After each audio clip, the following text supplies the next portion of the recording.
Maar waar wie ik blun? Waar wie ik blun? Oh ja. Nou ja, hoe dat... ik weet niet of het iemand weet, maar mijn drank op achter het stuur, dat mij dus net meer. Ja. Beetje flauw, maar mij niet meer. Ja, slaat nergens op natuurlijk. Hè. Nee, dat vind ik nergens op slaan. Maar mij niet. Maar ik doe dat zelf, ik doe dat niet, ja. Ik rijd net met drank op. Behalve ik smoor ben. Ja, dan kan ik me niet net mijn skill, hè. Heel paarden dat. Ik wil lessen nog wil ik aanhouden.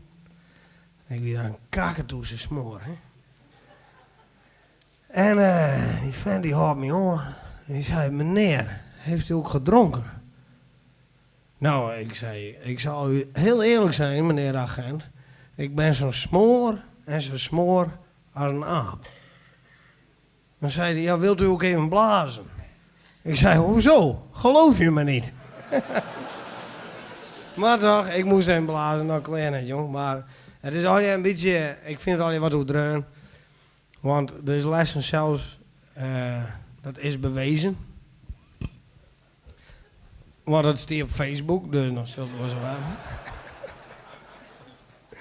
En dat weer, daar staat op dat 90% van alle ongelukken wordt veroorzaakt door nuchtere mensen. Ja, les een beetje voor, nou, kop staat, botsing, weet je wel. Politie is erbij, alles bij, ik sta er echt op kop, meer een beetje zin en zo. En beiden blazen, wat denkst? Nuchter, allebei. En dan u is de schuld, ja. Ja, ik weet niet, dat slaat nergens op.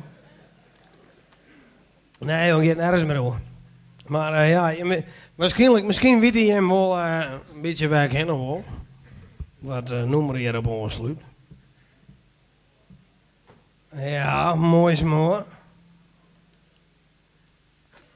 In mijn Golf GTI. En dat is net smoor bezopen, hè? Dat we dat even duidelijk stellen, hè? Maar smoor van de leefde. Nou, daar ga ik hem vast komen.